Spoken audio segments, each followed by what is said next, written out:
Aquí estamos. Muy buenos días, apreciables colegas. Espero que estén muy bien. Muchas gracias por estar aquí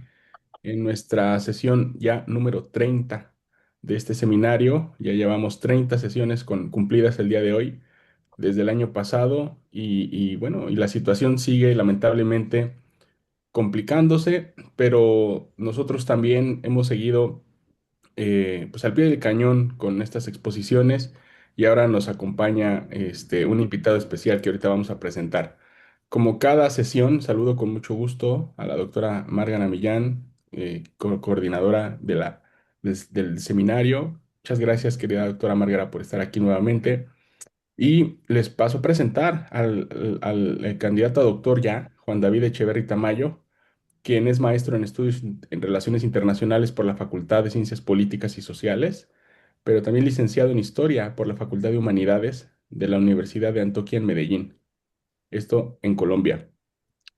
Juan David se ha desempeñado como profesor de asignatura en Medio Oriente en el Centro de Estudios de Relaciones Internacionales, aquí el CRI de la UNAM. Ha sido también docente universitario en la Universidad AFID, esto en Medellín, Colombia, y tallerista en cursos de extensión de la Facultad de Ciencias Políticas y Sociales. Actualmente forma parte del taller de estudios sobre Medio Oriente de la UNAM y del grupo de investigación en Historia Moderna y Contemporánea de la Universidad de Antioquia.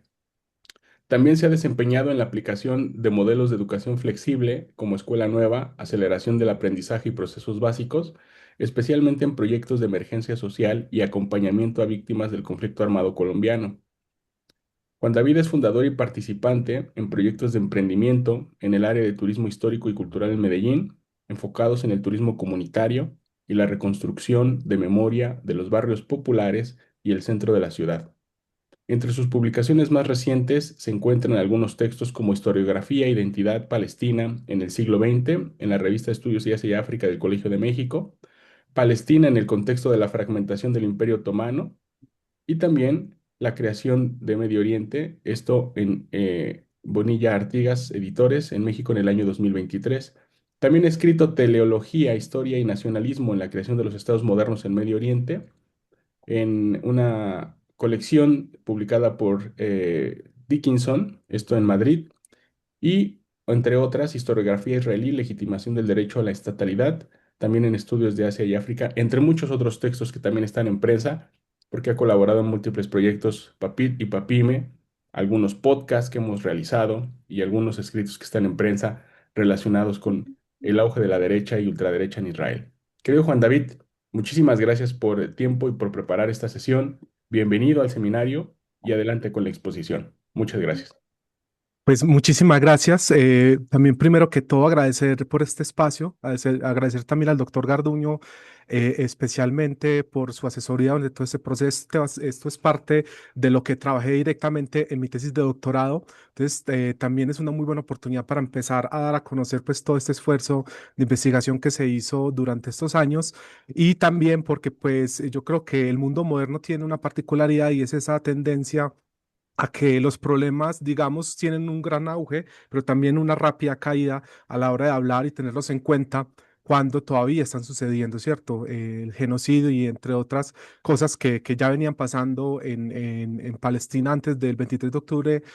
siguen ocurriendo. Del 7 de octubre, perdón, siguen ocurriendo, entonces tenemos que seguir hablando de Palestina y pues estos espacios siempre se agradecen porque son necesarios para, para no caer pues como en esta amnesia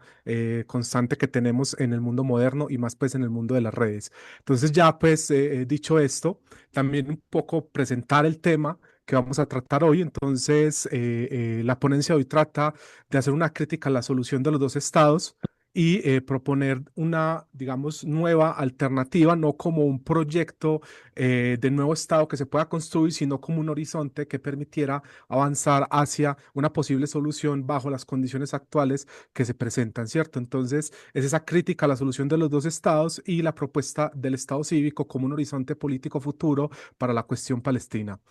Entonces, lo primero es hablar entonces de qué es esa solución de los dos estados. Pues la solución de los dos estados ha sido el principal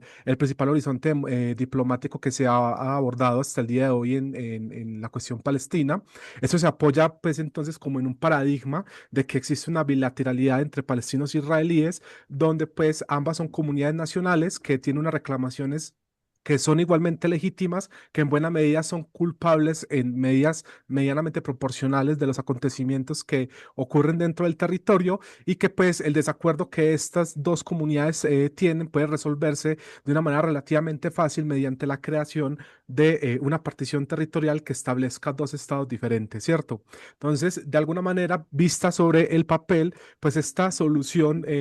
tiene, digamos, bastante sentido si la analizáramos, por ejemplo, bajo la lógica de todos estos procesos de disolución de los imperios multinacionales de la Primera Guerra Mundial. Es una solución que se aplicó, por ejemplo, en la disolución del Imperio Austrohúngaro, en la disolución del Imperio Otomano, en la partición de la India entre Pakistán y la India, pero que a la luz de hoy y a la luz de lo que está sucediendo, digamos, sobre el terreno, ya no aplica tanto y que de alguna manera es uno de esos rezagos de la época de cómo se hacían las cosas antes de la consolidación del actual sistema internacional y por lo tanto, pues ya hoy quedó desfasada por la naturaleza de lo que sucede dentro de la Palestina histórica. En primera instancia, pues cuestionar este concepto del conflicto en la medida que el conflicto pues nos habla entonces de que hay dos bandos que de alguna manera están causando pues entonces esas controversias y estos problemas dentro del territorio, cuando pues lo que tenemos dentro de la Palestina histórica es un proyecto consciente que ha avanzado paso a paso de colonialismo a asentamiento, donde las personas que habitan el territorio pues no tienen la capacidad de decidir sobre la imposición de ese modelo, ¿cierto? Entonces los palestinos jamás han tenido la posibilidad de decidir verdaderamente qué querían desarrollar dentro de su proyecto político, sino que se les ha impuesto constantemente pues un derrotero que coincide entonces tanto por un lado con los intereses europeos imperiales como luego con los intereses de la creación del Estado israelí, ¿cierto? Entonces, el paradigma de este conflicto entre partes equivalentes, pues de alguna manera deja de lado otros fenómenos que son muchísimo más importantes a veces para entender la cuestión palestina, como lo son la expansión unilateral de los asentamientos ilegales, la construcción del muro de separación, la negación del retorno y muchos otros mecanismos que Israel entonces utiliza para mantener de manera continua un control sobre el territorio, pero no solamente sobre el territorio, sino sobre la cotidianidad y muchas de las dimensiones de la vida palestina, ¿cierto? Porque de alguna manera pues se convierte entonces en un control multidimensional de esa vida cotidiana palestina, ¿cierto? También por eso conceptos como el sumud que implican pues esa resistencia desde la vida cotidiana y eso lo explica mucho pues entonces por esta cuestión del colonialismo asentamiento que ya vamos a decir entonces en qué consiste este fenómeno. Pero para que veamos un poco de qué estamos hablando entonces en esta diferencia entre, por ejemplo, crear dos estados y entonces que con esto se solucione un problema que es en realidad un problema de colonialismo, pues tenemos que ver tal vez, digamos, la mayor solución diplomática que se ha implementado hasta el día de hoy, que serían los acuerdos de Oslo del 93, en donde pues, digamos, se le dio a los palestinos una capacidad administrativa limitada, unas instituciones para que pudiera gobernar cierta parte del territorio, unas fuerzas policiales, unas responsabilidades a la hora de otorgar servicios públicos a su población, pero pues también se le dio a los israelíes todas las capacidades necesarias para controlar gran parte del territorio, gran parte de los recursos, la movilidad de los palestinos y en buena medida también cuestiones como la economía y la misma cotidianidad. Y esto pues se ve claramente entonces en la distribución que se hace de Cisjordania, en donde el área A, que equivale más o menos al 18%, queda bajo control civil y policial palestino. El área B, que equivale al 22%, entonces tiene una, digamos, soberanía compartida y, digamos, un manejo de la seguridad por parte de Israel. Y el área C, que equivale al 61% de Cisjordania, está bajo control civil y militar de los israelíes, donde en buena medida, por ejemplo, temas como la justicia se implementan a través de un régimen militar donde los palestinos no tienen ninguna posibilidad de elegir y donde, por ejemplo, se implementan más o menos 1.800 órdenes militares que incluso los palestinos a veces ni siquiera conocen. Muchos de ellos tienen que ir directamente a las oficinas israelíes para enterarse, por ejemplo, que una nueva orden militar está en funcionamiento y que esa orden militar, por ejemplo, podría llevarlos o a la cárcel o a algún proceso, pues, con la ocupación israelí. Y todo esto, pues, entonces nos llevó a que Cisjordania se planteó entonces desde Oslo como una territorialidad fragmentada, en donde el 61% del territorio, y además no solamente el 61%, digamos, librado al azar, sino el 61% donde están muchos de los recursos más importantes de Cisjordania, incluyendo el agua y las tierras cultivables, pues quedaron precisamente convertidos en una especie de islas, de enclaves no contiguos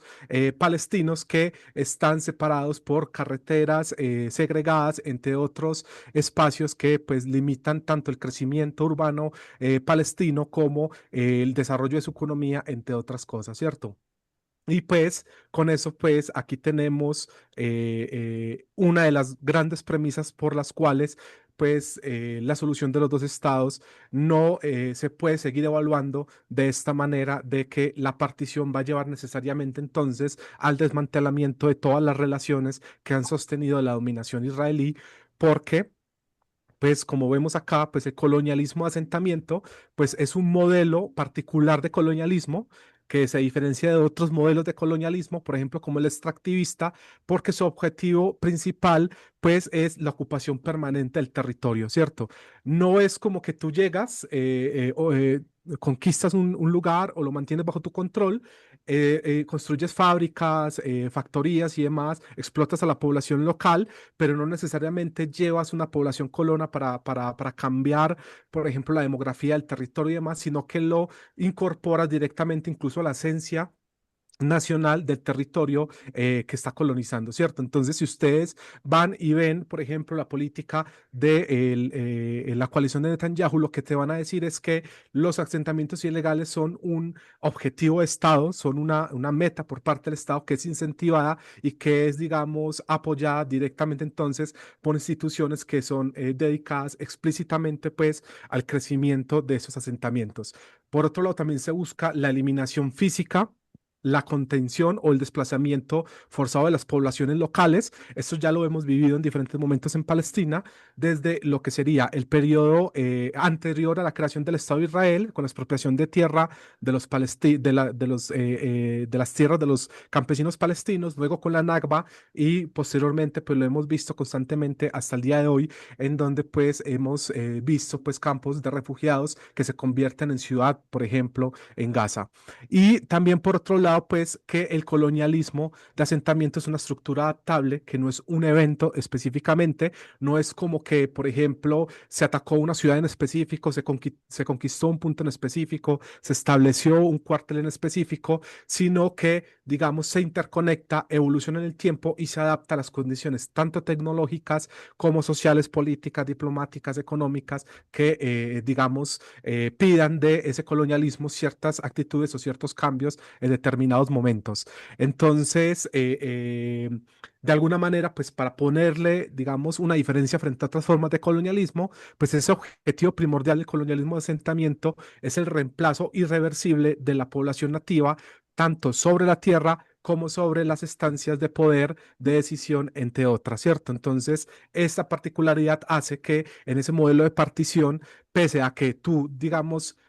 partas del principio de desmezclar las sociedades a través de esa partición y que los israelíes, por ejemplo, vivieran en Israel y los palestinos en un futuro Estado palestino, pues lo cierto es que la cantidad desorbitada de colonos que ya hoy están habitando dentro de Cisjordania harían imposible que ese desmezclar se cumpliera y muchas de las dinámicas propias de ese colonialismo y de esa dominación seguirían activas aún con la creación de un Estado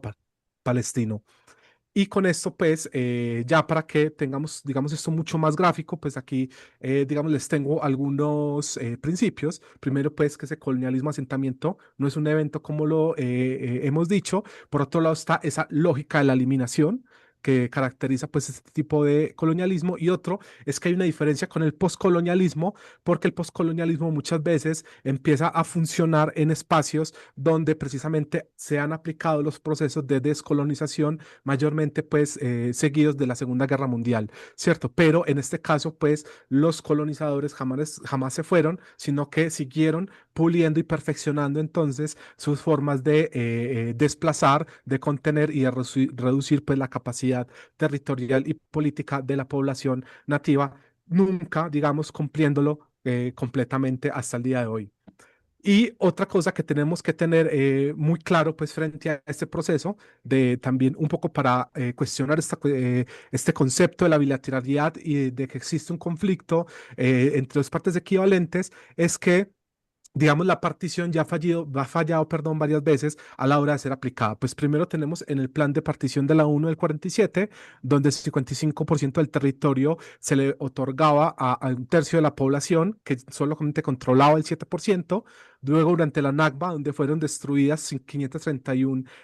enclaves palestinos y fueron desplazados más de 750.000 palestinos sin derecho a retorno hasta el día de hoy. Y pues desde 1967 hasta el presente, donde los colonos han pasado de más o menos 115.000 en 1993 a más de 800.000 en 2025, si tenemos en cuenta, por ejemplo, el área de Jerusalén, que muchas israelíes ya no reconocen como parte pues, de los territorios en disputa. Y eso es muy importante porque muchas veces cuando se nos habla de la cuestión palestina y es lo que está en juego, es que de alguna manera pues se nos hace pensar que los palestinos están pidiendo como una enorme y desorbitada cantidad de territorio que, digamos, consiguen como propio, digamos, alrededor de, o sea, muchas veces incluso la gente la piensa como si estuvieran pidiendo la mitad del territorio, cuando lo que está en disputa es alrededor del 20% de lo que sería el territorio original de la Palestina histórica, ¿cierto? El 80% de ese otro territorio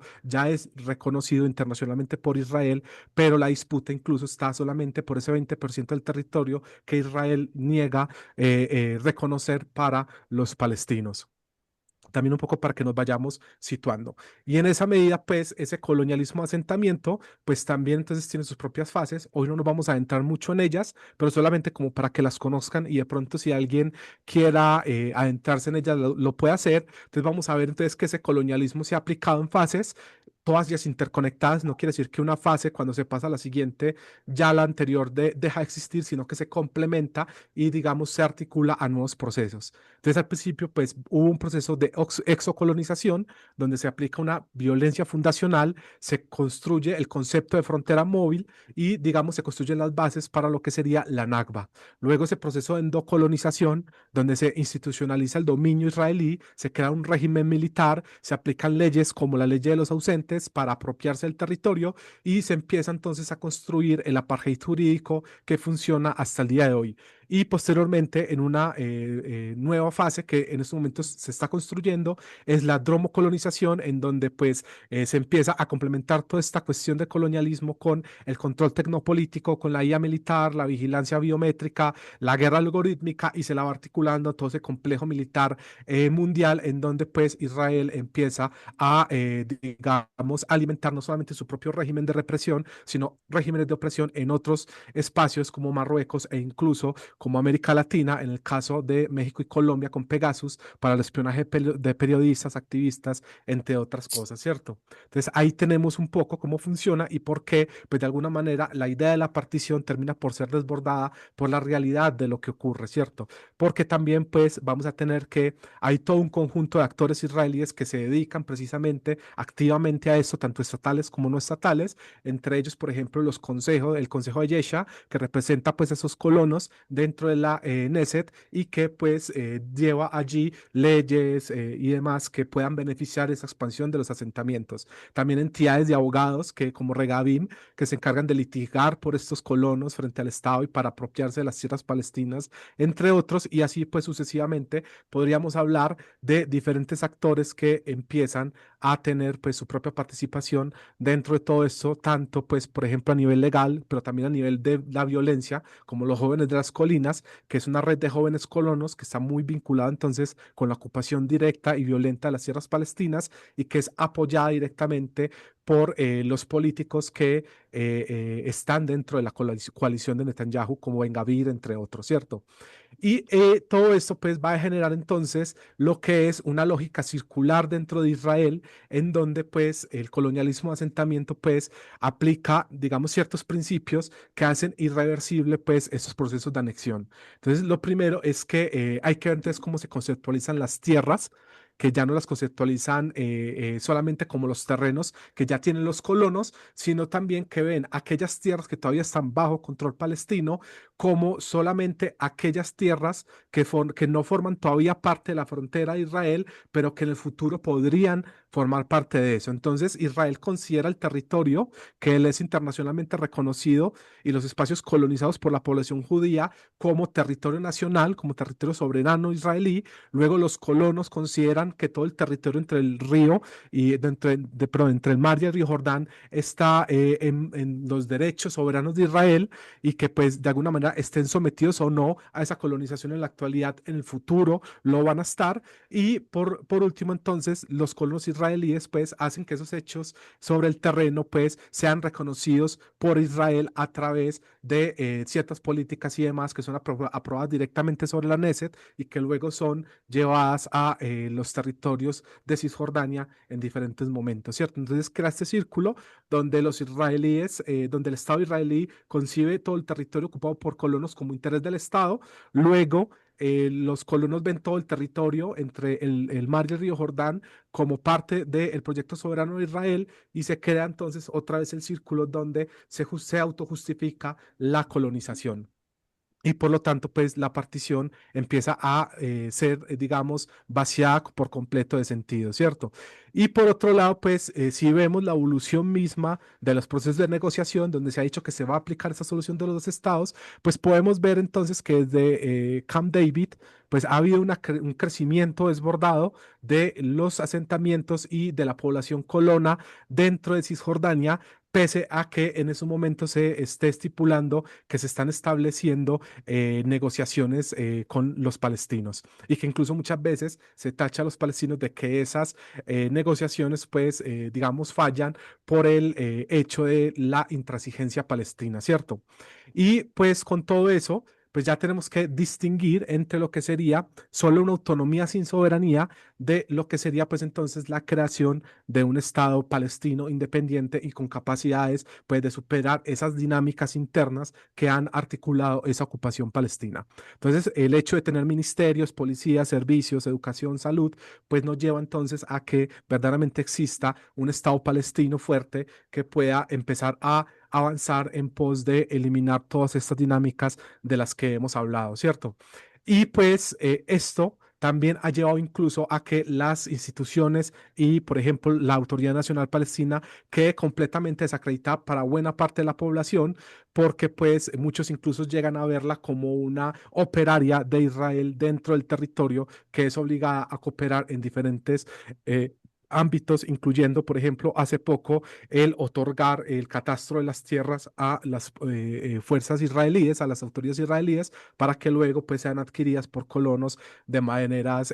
poco pues confiables, por decirlo de alguna manera, y digamos extendiendo esa cuestión del colonialismo. Y digamos también para que ubiquemos el colonialismo de asentamiento y el proyecto colono israelí en particular dentro de un, digamos, mecanismo claro, pues podríamos mencionar entonces el concepto de matriz de control, que es muy utilizado por autores como Jeff Halper, pero también como Todorova, para decir entonces que Israel articula una serie de medidas que en conjunto, pues entonces buscan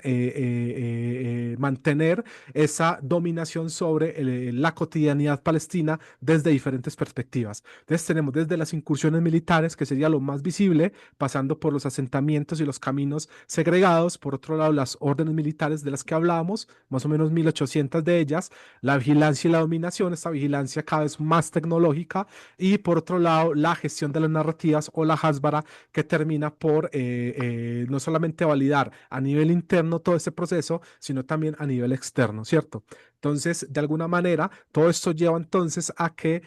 para Israel, incluso hoy, la anexión formal ni siquiera es, digamos, necesaria, a veces ni siquiera es deseable por el tema demográfico de tener que incluir a tantos palestinos dentro del territorio israelí, sino que pues puede mantener este limbo de gestionar el conflicto, mantenerlo así indefinidamente e incluso puede sacar un rédito mucho mayor de ello que de la anexión directa en diferentes momentos. Entonces, para que veamos que el colonialismo asentamiento ni siquiera necesita pues entonces la anexión oficial de los territorios.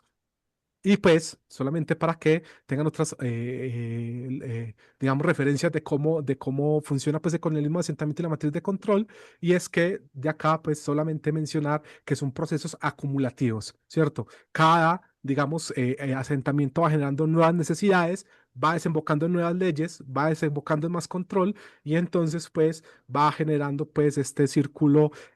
vicioso en donde el control israelí se va aferrando más y es cada vez más difícil de sacar de las estructuras como tal de la sociedad palestina, por ejemplo. Entonces, ya para resumir todo lo que hemos dicho, ¿cuáles serían entonces esos, digamos, puntos que permitan hablar de ese fracaso de la solución de los dos estados? Pues uno sería pues que hay un diagnóstico erróneo, porque la partición se diseña para tratar conflictos bilaterales entre partes que se reconocen como mutuamente iguales, mientras que pues el régimen de colonialismo asentamiento en ningún momento concibe pues a los nativos como un igual con quien negociar. Se les quita incluso la entidad donde, por ejemplo, muchas veces terminas discutiendo si los palestinos mismos existen con muchas de estas personas. Por otro lado, pues sería entonces esa expansión continua de los asentamientos que nunca se ha frenado en ninguno de los procesos de negociación. Tal vez en Gaza fue el único caso con la retirada de los asentamientos, pero en Cisjordania pues nunca se ha frenado este crecimiento. Por otro lado, pues entonces ese control sin anexión, no es necesario que Israel anexe los territorios para poder seguir manteniendo su dominación sobre los palestinos. Y por otro lado, pues que es necesario entonces una alternativa para poder romper ese escenario sin caer en, digamos, simplemente copiar y pegar las condiciones actuales a una nueva fórmula de Estado. Y para eso, pues, quisiera proponerles el concepto de Estado cívico que vamos a desarrollar a continuación entonces.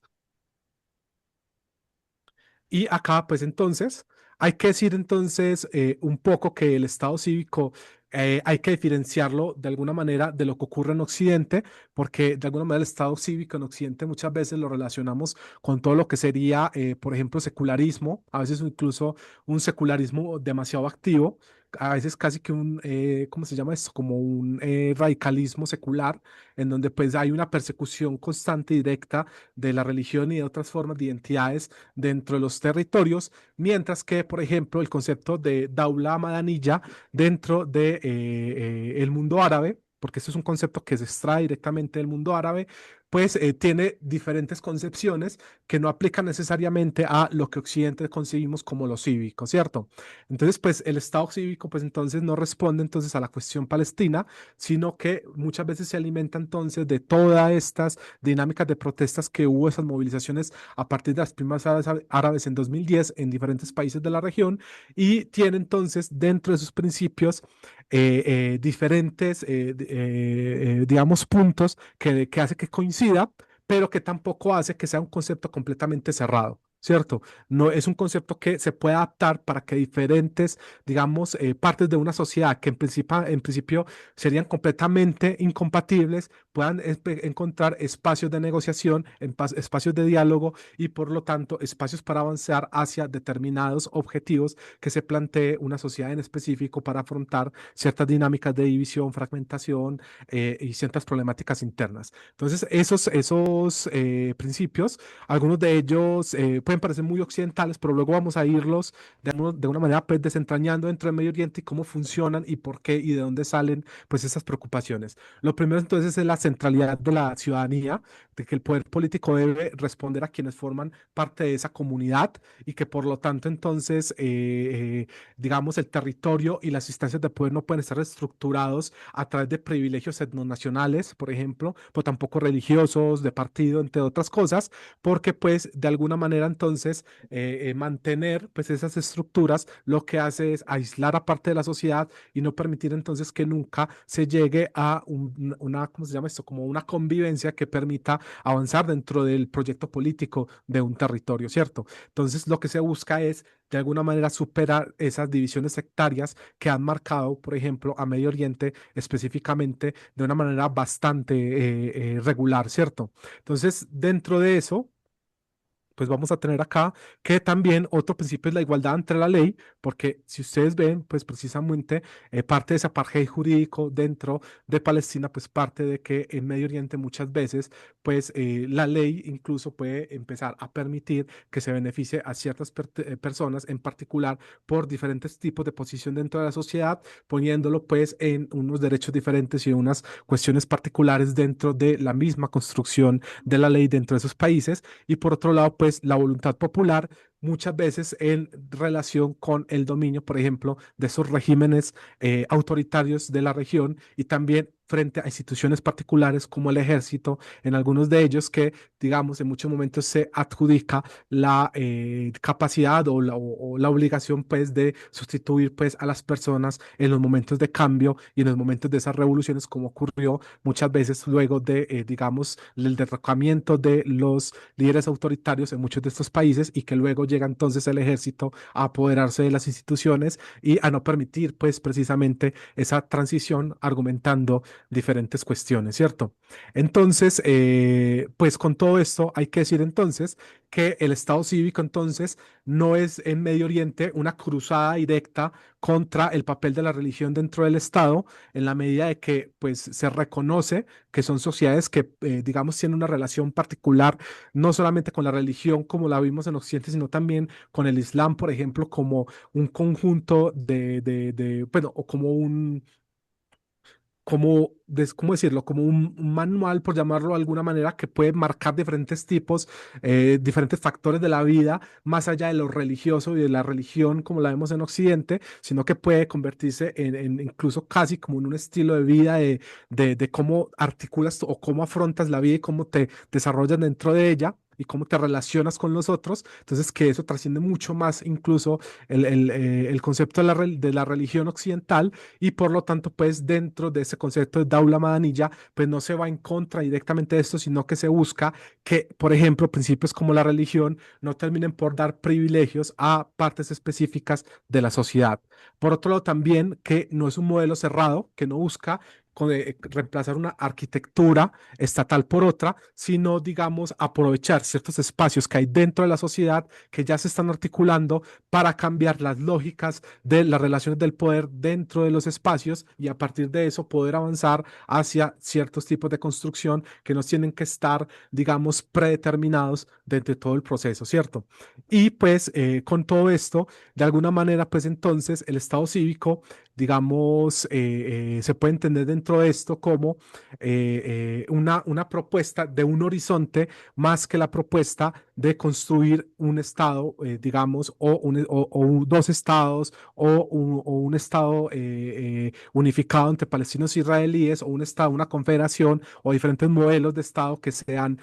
planteado porque de alguna manera lo que se plantea es como cambiar la pregunta de qué tanto territorio le va a quedar a uno o a otro, sino cómo se van a transformar primero las relaciones de poder dentro de ese territorio para luego ahí sí avanzar hacia una, digamos, solución estatal independientemente de a la que se elija en determinado momento por los actores que están involucrados dentro de todo el proceso, ¿cierto? Entonces, para que ubiquemos también entonces el concepto de Estado cívico dentro de Medio Oriente, pues tenemos entonces que en diferentes países ha cumplido diferentes papeles, por eso les digo que no ha sido una cuestión de cerrar el concepto directamente, que en buena medida porque, y yo creo que también esto es una lección que a mí me ha quedado del doctorado, porque muchas veces creemos que los conceptos tienen que estar increíblemente sellados y que ya no se pueden mover y que tienen que estar delimitados al milímetro para poder que funcionen, cuando muchas veces esa extrema delimitación también terminan por hacerlos inoperativos dentro, por ejemplo, de sociedades fragmentadas que, digamos, no pueden imponer una unificación de las opiniones directamente antes de avanzar, por ejemplo, en la solución de los problemas que los aquejan, ¿cierto? Entonces, precisamente la flexibilidad del concepto de Estado cívico, que en primera instancia podría parecer su debilidad, termina por siendo su gran fortaleza, ¿cierto? Entonces, en Egipto, pues luego de la caída de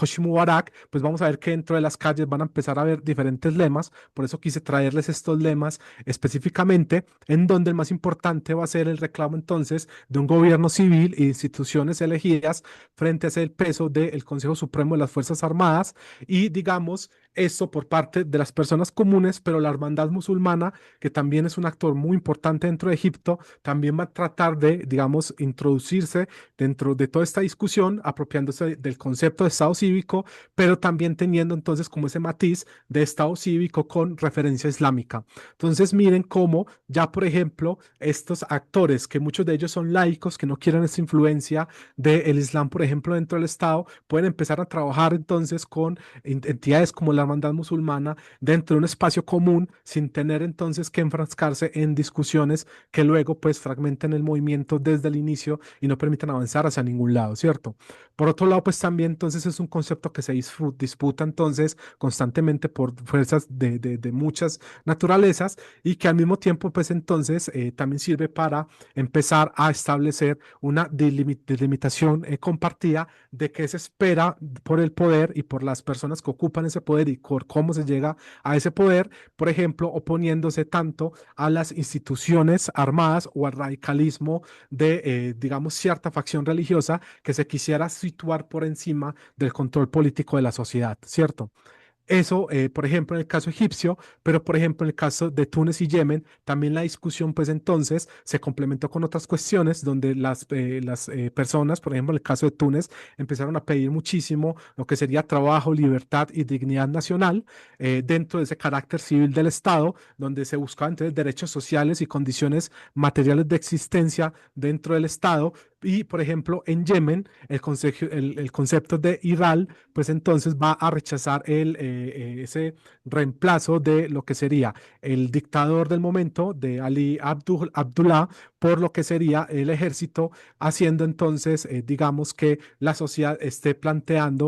planteando en esos momentos que digamos, la idea no era renovar un gobernante o celebrar unas elecciones en donde pues se va a ganar por un amplio margen del 96%, sino que pues lo que hay que instaurar son esas condiciones de dignidad, de autoridades sometidas a la ley, de mecanismos que permitan transformar entonces esas movilizaciones contra el poder en capacidades de organización internas de orden político posterior a el proceso revolucionario y por lo tanto pues entonces cambiar las relaciones mismas dentro de la sociedad. Por otro lado, pues también vamos a tener entonces que en Sudán,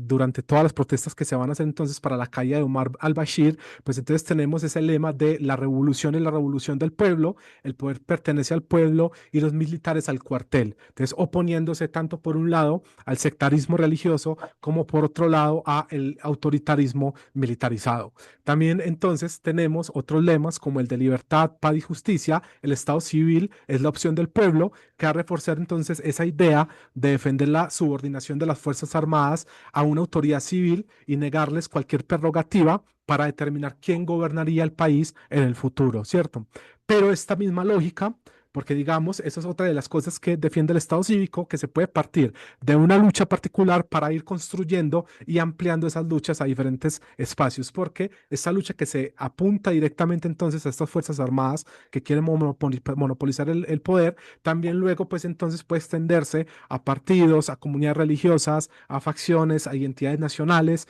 que buscan convertir entonces su posición particular digamos, fuentes permanentes de privilegios y por lo tanto, pues entonces terminar imponiéndose por la fuerza, pues a otras fuerzas. También lo vamos a ver en otros casos. Aquí les traje algunos en específico, pero digamos por cuestiones de tiempo, pues ya podríamos avanzar acá para poder tratar el tema. Un segundo acá.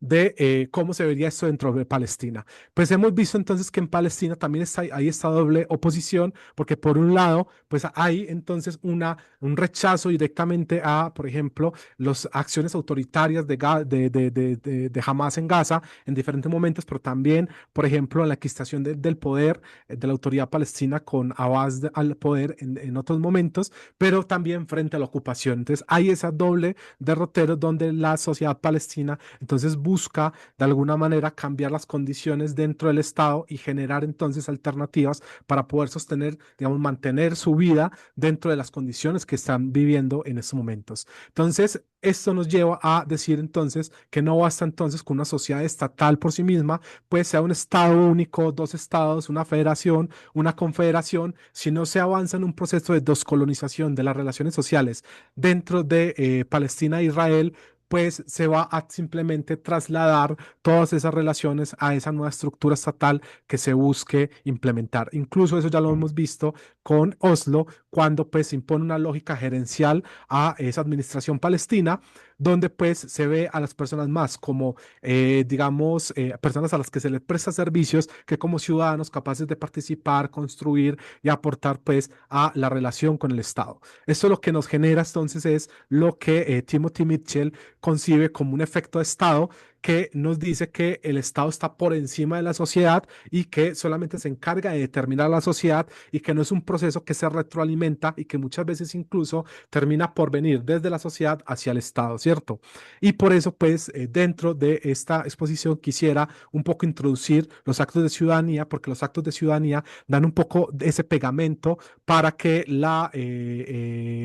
todo esto funcione y pues se le dé al Estado cívico una condición, ¿cierto? Entonces, ¿cómo funcionan los actos de ciudadanía? Los actos de ciudadanía, pues lo que dicen es que no es necesario el reconocimiento pleno de un Estado para que las personas se organicen colectivamente para poder exigir agencia política y transformar las condiciones en las que viven, aún sin reconocimiento de su ciudadanía plena por el Estado. Entonces, muchas veces, pues, se identifica una necesidad, una percepción de una injusticia, una carencia, se hace una reclama, una demanda en público, se lleva al idioma de lo público, se lleva a la discusión, se lleva a que, digamos, las autoridades tengan que responder frente a ese reclamo y por lo tanto entonces se construye una agencia a partir de eso y pues luego entonces se empiezan a construir sujetos políticos capaces de reclamar el derecho a tener derechos aún en ausencia del Estado, sea por parte, por ejemplo, de la autoridad palestina o también por el lado de la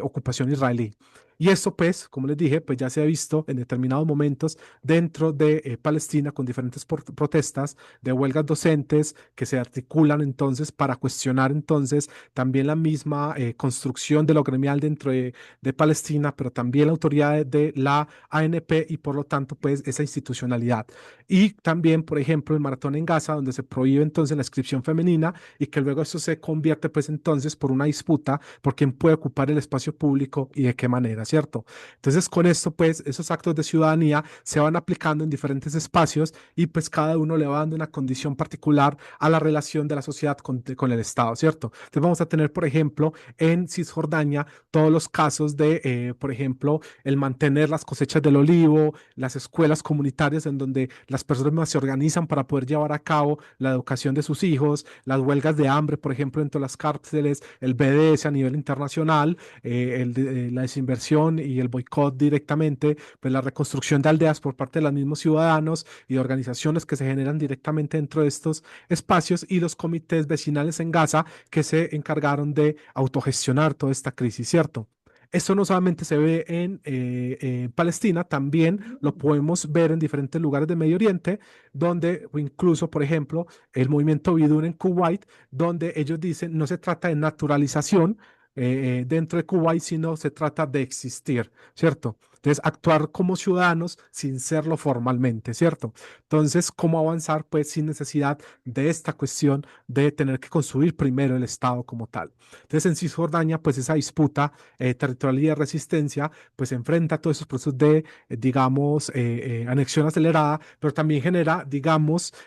sus propios mecanismos para, aún en ausencia de la capacidad de que la Autoridad Nacional Palestina enfrente las consecuencias de la ocupación y del colonialismo de asentamiento, pues la misma misma sociedad pueda empezar a gestionar nuevas alternativas para mantenerse dentro del territorio. Entonces, ahí les tengo la educación comunitaria, en donde las mismas personas se hacen cargo entonces de este rubro, la defensa de la tierra agrícola para que, digamos, frenar ese despoblamiento, la presencia protectora en rutas de riesgo, en donde, por ejemplo, los colonos israelíes aprovechan que, por ejemplo, una comunidad, unos niños tienen que avanzar muchísimo territorio para poder ir a estudiar y entonces, pues, toca hacer caravanas de personas para proteger a esos niños y evitar que se desescolaricen. Las mismas personas tratando de, digamos, actuar y de exigir ese derecho a tener derechos. Luego también entonces la reconstrucción urbana y de patrimonio que llevan a cabo instituciones como RIWAC, en donde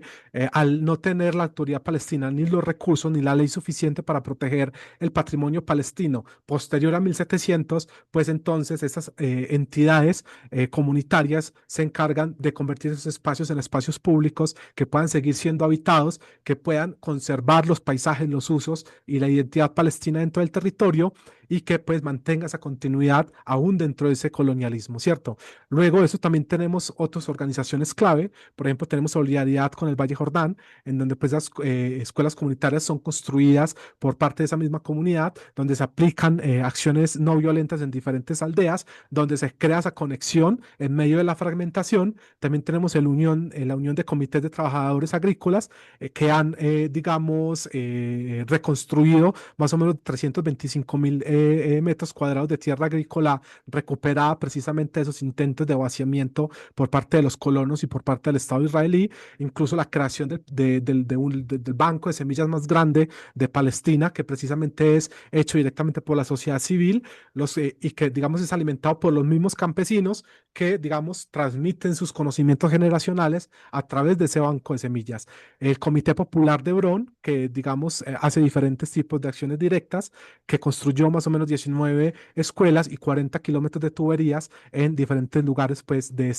esta región de Cisjordania. Y Riwa, que como yo les digo, en más de 50 poblados, pues, ha cargado de esa rehabilitación del territorio. Las mujeres, pues, también han tenido una amplia participación dentro de todo este proceso. Ahí tenemos, por ejemplo, el movimiento Talat, que, digamos, tras el feminicidio de Isra Rajeb, pues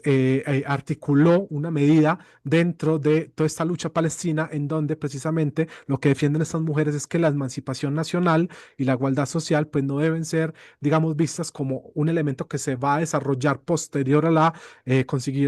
consecución de la autonomía, de la autodeterminación palestina, sino que debe ser conjuntamente desarrollado dentro del proceso y no la consecuencia del proceso, por decirlo de una manera. También pues muchas de ellas participando en todo el proceso de lo que sería la educación dentro de Cisjordania. Por otro lado, pues tenemos la soberanía alimentaria como resistencia, donde tenemos múltiples,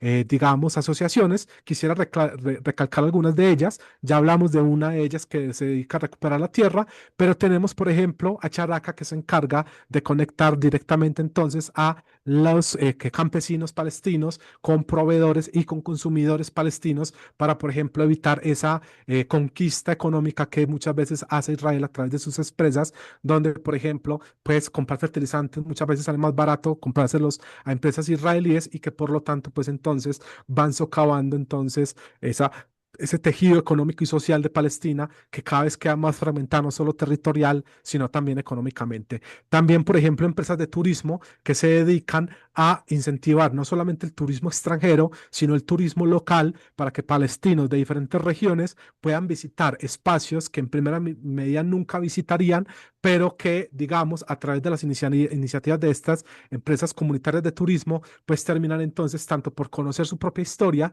por ejemplo, los productos regionales, entre otras cosas, pero también mantener la cohesión social de una sociedad increíblemente fragmentada por la ocupación. Y ya, pues esto a grandes rasgos para dejarlo dentro de Cisjordania, también lo podemos ver directamente en Gaza con todas las consecuencias que ha traído el genocidio, en donde pues tenemos pues la destrucción de más o menos el 81% de la infraestructura destruida, más de 70.000 personas asesinadas, 97% de las escuelas dañadas, más de 256 periodistas asesinados, y todo esto pues, digamos, muchas veces digamos, insertos dentro de una destrucción sistemática de las capacidades institucionales, tanto de Hamas como por parte, pues, de los organismos internacionales. Y esto, pues, nos lleva entonces a ver un poco que la sociedad civil dentro de Gaza se ha organizado precisamente para afrontar todo esto y, pues, se han utilizado, por ejemplo,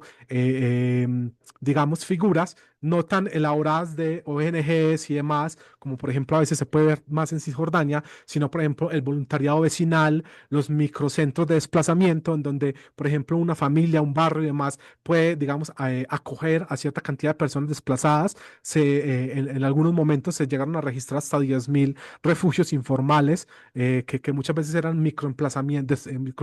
microcentros de desplazamiento en donde las personas llegaban, donde sus familiares, donde redes de solidaridad y demás. También tienes educación directamente en los refugios, donde las mismas personas se organizan entonces para que el genocidio no signifique una completa desescolarización de los estudiantes y puedan mantener un cierto nivel de vida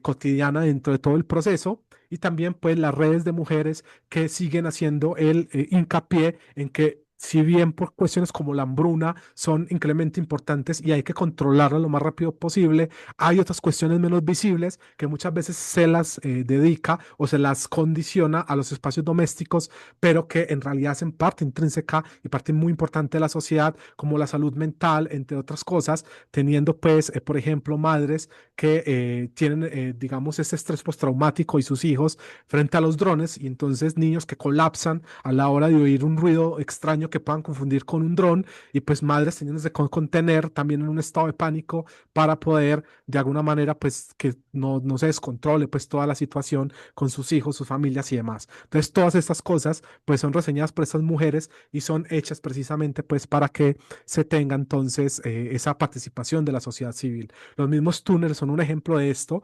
porque más allá de la infraestructura militar que significaban los túneles, también significaban durante mucho tiempo pues esta red de abastecimiento de los palestinos frente a ese bloqueo israelí que, digamos, les impedía el desarrollo, entre otras cosas, y que incluso luego de que fueron, digamos, perseguidos con mayor efectividad, pues vemos que se desata una crisis desproporcionada dentro de Palestina, que luego pues desemboca entonces en una crisis que ya estaba mucho antes del genocidio y que el genocidio solo termina por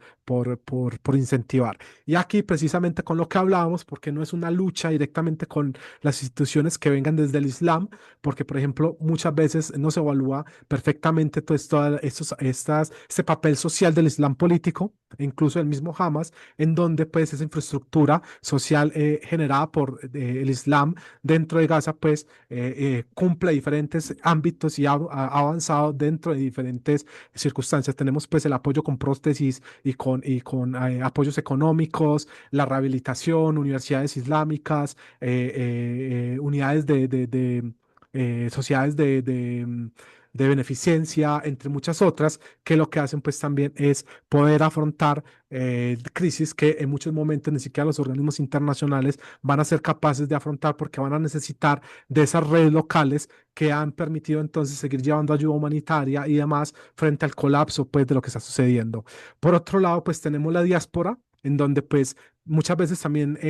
incluso he llegado a escuchar expertos o personas que se dicen expertas en Palestina diciendo que aquel que siga defendiendo el regreso de los refugiados a Palestina, pues simplemente quiere sabotear las negociaciones, como si fuera un hecho ya irreversible, pues el hecho de esa demanda israelí del no retorno de la población palestina, pero se nos olvida pues de que en buena medida mucha de la población palestina vive por fuera de los territorios palestinos ocupados y que se encuentra en campamentos de refugiados, tanto en estados vecinos, pero también, por ejemplo, en América Latina, con Chile siendo el mayor representante con 500.000 personas de origen palestino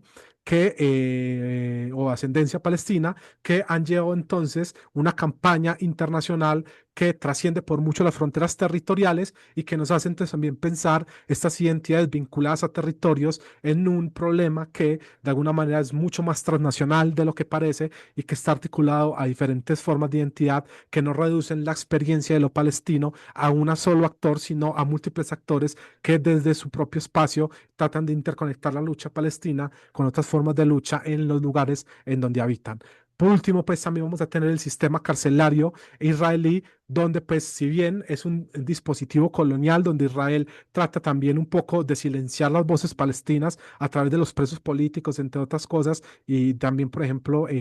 la detención masiva donde más de 1 millón de palestinos pues han pasado por casi los israelíes, también al mismo tiempo se han convertido entonces en espacios de resistencia por parte de la sociedad israelí, donde los mismos presos se han organizado en comités para generar espacios de educación, espacios de formación política, donde han surgido muchos políticos palestinos que luego influyen dentro de la sociedad y donde, dentro del proyecto y la lucha de la sociedad palestina, llevando entonces una conexión desde lo que serían estas personas encarceladas que se suponen que están aisladas de la sociedad, pero que terminan llevando sus reclamos hacia sus familias hacia la sociedad y la sociedad hacia los reclamos nacionales, ¿cierto? E incluso empiezan a terminar sirviendo como espacios de reconciliación dentro de esa división intrapalestina tan marcada, por ejemplo, entre Hamas y la autoridad palestina, ¿cierto? Y con todo eso, pues entonces vemos que los actores de la sociedad civil pues tienen diferentes formas de actuar que pueden ya desde hoy contribuir a generar espacios donde se pueda empezar a cuestionar las dinámicas coloniales que se han impuesto durante décadas, que pueden cambiar entonces la solución que se busque aplicar dentro del territorio, ¿cierto? Y que pueden dar, digamos, nutrir esa perspectiva de un horizonte cívico, ¿cierto? Entonces, de alguna manera, ese Estado cívico define hacia dónde se quiere ir en la transformación política y los actos de ciudadanía muestran pues que algunos de esos principios ya existen en la práctica concreta dentro de los territorios y de los espacios que hemos visto, ¿cierto? Entonces, ese futuro Estado cívico debe reconocer, incorporar y ampliar esas capacidades que ya están, digamos, dentro de la sociedad y no reemplazarlas únicamente cuando se llegue a el poder. Y, por ejemplo, entonces esto, para dejarlo un poquito más esquemático, ¿qué significaría dentro de Palestina e Israel? Pues sería primero esa igualdad de ciudadanía donde ninguna forma de identidad pueda determinar los derechos superiores frente a otra, también por otro, la pluralidad de la pertenencia, en donde la palestina no se puede reducir a un solo actor, sino que hay múltiples actores que están participando de esta construcción, el retorno y la reparación que entonces no buscan revertir o invertir pues, las jerarquías, sino corregir esa exposición histórica, y por otro lado, pues la participación que, digamos, adaptar y esas capacidades comunitarias, integrarlas a las instituciones y en ese diseño del Estado que posiblemente luego se quiera construir. Y luego la premisa de que la seguridad no implica supremacía. Entonces, la protección de una comunidad no puede depender de negar los derechos de la otra parte de la sociedad. Y con esto, pues entonces nos cambia la pregunta por completo, porque la pregunta no sería cuántos estados deben existir, sino qué relaciones políticas permiten que nadie posea de antemano derechos superiores a los demás sobre esa entidad que se busca construir, ¿cierto? Y con eso, pues, daría por finalizada la exposición. Espero haber sido claro y les agradezco mucho el espacio. Muchísimas gracias, Juan. Bueno, en primer lugar, quiero agradecer por compartir todo este resultado de una investigación de muchos años que sin duda sigue en curso y que nos enseña muchas cosas y hay que múltiples elementos que vamos a poder discutir con las y los colegas que estamos aquí. Y lo primero que quiero decir es que es sumamente valioso comprender cómo la sociedad palestina, pues desde que ha empezado todo este conflicto, incluso desde la época británica, no ha esperado de manos cruzadas la instauración de un Estado o el reconocimiento del mundo de Palestina, sino que desde un principio la gente se ha movilizado para resistir actos de imperialismo británico y luego estadounidense, de colonialismo por parte del israelí y también de violencia sistemática por parte de las comunidades de colonos que se ha, ¿verdad?, multiplicado, como tú muy bien dijiste, a lo largo de tantos años a tal grado de llegar casi a 800.000 personas. Em, no se ha esperado de manos cruzadas y ha implementado esto que se conceptualiza como actos de ciudadanía, ¿no? Ciudadanía sin Estado, o como lo pudiéramos nosotros mencionar, ciudadanía en estado de excepción, ¿no? O en estado de descolonización. Son muchos actos con nombres y apellido que Juan David nos comparte para darnos cuenta que esto no es similar a lo que nosotros conocemos como la ONGización, ¿verdad? Que es un elemento también tal vez muy visible en esta parte del mundo y muy importante, pero que incluso múltiples ONGs que han trabajado en Palestina, de muchas partes del mundo, tanto occidental como no occidental, incluso no podrían hacer su trabajo sin la existencia de estas redes comunitarias de mujeres, de jóvenes, de campesinos, de agricultores, de obreros, eh, de voluntarios, incluso debajo de la tierra, como bien dice Juan David, con los túneles, y que simplemente sin esas redes, pues lo demás sería muy difícil de que se implementara, ¿no? Organismos como la Media Luna Roja, como Médicos Sin Fronteras, se han servido de estas redes también para llevar a cabo los objetivos de su trabajo, que ya se han visto limitados por la ocupación israelí y que a pesar de estas limitaciones, ellos dejan de trabajar, pero estas redes que Juan David ha expuesto no dejan de trabajar, sino que a veces encuentran resiliencia, sumud e incluso vínculo entre ellas para seguir adelante, no solamente con la resistencia, sino con la vida misma en Palestina, ¿no? Eh, Quisiera preguntarle si hay alguien que quisiera participar para preguntarle a Juan David algo relacionado con su exposición o comentarle algo. Muchas gracias, estimado Juan David. Muchas gracias. Sí, yo quisiera, bueno, en primer lugar agradecerte, Juan David. Es enorme la investigación, pasabas muy rápido la presentación, ojalá la podamos tener después porque hay Claro. muchos conceptos ahí imbricados, ¿no? Yo te quería preguntar, bueno, sabemos que desde el inicio, e incluso dentro de cierta facción del movimiento sionista, se pensaba en la constitución de un Estado eh, para todos, ¿no? Martin Buber, después Hannah Arendt, o sea, había ahí un imaginario eh, que no era colonialista, ¿no? Aunque se tenía conciencia de cómo el sionismo estaba haciendo el brazo militar del imperialismo británico, ¿no? Eh, Ahí hay una discusión importante porque habla justamente de una soberanía y una, digamos, el reconocimiento de pues sí, de una representación más regional, ¿no? Y donde de alguna manera todos eran ciudadanos y ciudadanas, ¿no?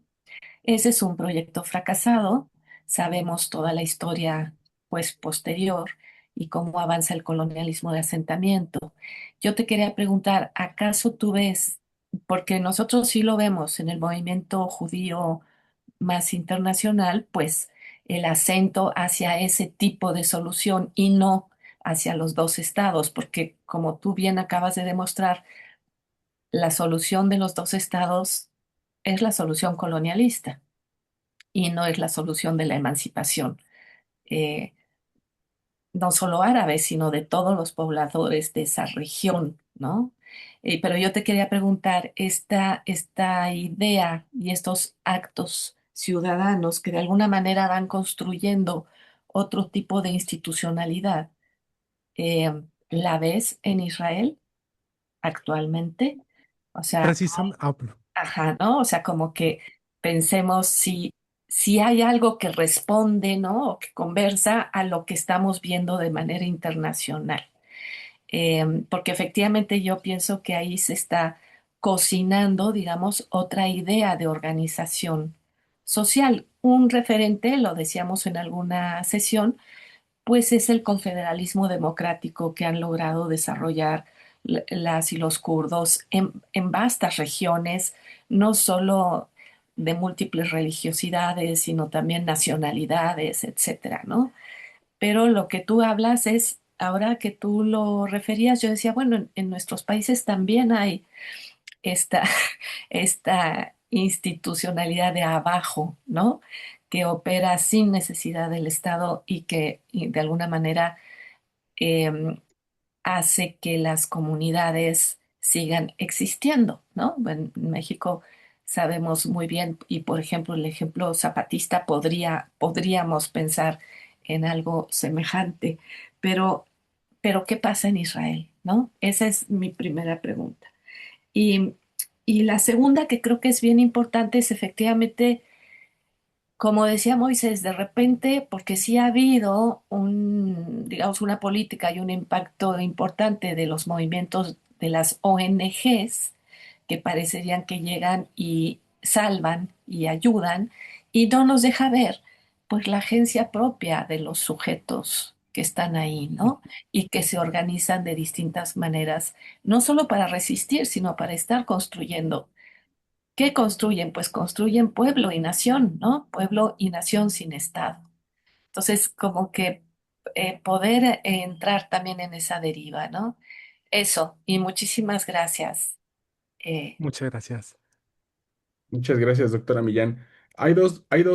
manos levantadas, Juan David. ¿Quieres que tomemos las preguntas de Juan y de Katia y las juntemos con las de la doctora Millán o primero contestas las de la doctora Millán? Yo creo que mejor primero responde porque también esas pueden estar como conectadas e ir alimentando las otras. Pero yo creo que Ok, son dos preguntas muy centrales. vale. Entonces, escuchamos a Juan David y ahorita le damos la palabra a Juan y a Katia. Gracias.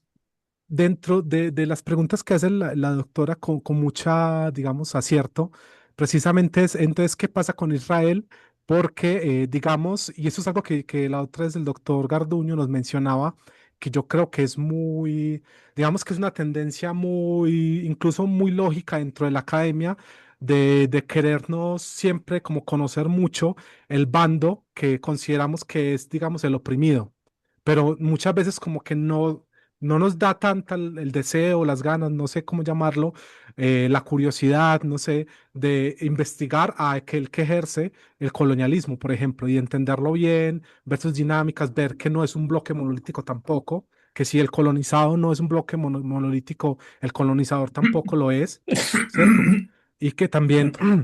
dentro de eso, pues genera, digamos, espacios para poder actuar.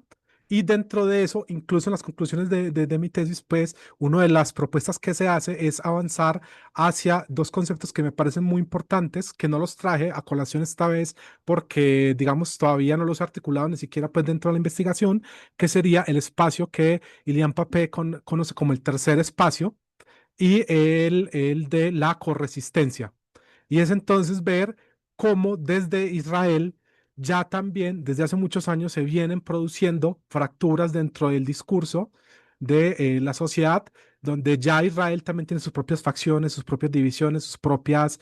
formas de pensar, sus propios proyectos también alternativos, también la influencia de la comunidad judía fuera de Israel. Porque no todo, pues, digamos, judío en el mundo tiene que estar por definición, pues, digamos, concordante con el proyecto tanto de Netanyahu específicamente como el sionismo político, pues, más ampliamente. Entonces, a partir de eso, yo sí creo que dentro de Israel hay una tendencia ya que se puede aprovechar. Muchas de las organizaciones que luchan, por ejemplo, tanto por defender los derechos palestinos como por denunciar los abusos por parte de la ocupación, son o entidades israelíes o entidades en cooperación palestino-israelí, que entonces habría que también empezar a determinar cuándo de alguna manera esas organizaciones verdaderamente ponen, digamos, en cuestión sus propios, digamos, privilegios, por llamarlo de alguna manera, o sus propias condiciones de poder o dinámicas de poder dentro de su relación con los palestinos a la hora de afrontar esas instituciones y por lo tanto qué tanto permiten avanzar hacia una descolonización y qué tanto muchas veces pues simplemente se busca pues como gestionar el conflicto precisamente a través de aminorar ciertas consecuencias específicas de ese colonialismo, ¿cierto? Entonces, ya hay yo creo que una infraestructura en donde se puede avanzar hacia ese espacio. Lo que pasa también dentro de eso es que pues estamos en un periodo, en un mundo en donde está cambiando las circunstancias incluso de, por ejemplo, las grandes potencias que podrían llegar a presionar y demás, y de los principios que ellos defienden. Por ejemplo, la reestructurización de Gaza es uno de esos ejemplos en donde tú dices, bueno, ¿hasta qué punto pues se va a poder avanzar hacia uno u otro lado con personas como estas, pues liderando los procesos que se supone que pueden ser las que más pueden influir de manera rápida, al menos dentro de ciertas cosas específicas, pero que yo creo que dentro de eso sí hay un avance incluso dentro de diferentes facciones que uno podría creer que no, incluso con las FDI, en donde, digamos, excombatientes israelíes terminan por cuestionar el papel que se les dio dentro de todo ese engranaje de la ocupación y donde pues se puede ir a empezar trabajando, pero pues hay que cambiar entonces el enfoque de dónde se dedican los recursos, dónde se ejerce la presión política internacional, a que, digamos, personas se apuntan, por ejemplo, con esas sanciones, a hacer mucho más efectivo todo ese tipo de cosas, porque precisamente con este fenómeno de la ONGización, que es un fenómeno que no solo pasa en Palestina, sino en toda América Latina y en el resto del mundo, pues tenemos entonces que dentro de eso muchos de los recursos terminan por concentrarse en muy pocas manos, creando yo creo que ahí se combinan dos cosas. Por un lado, se genera una élite de la ayuda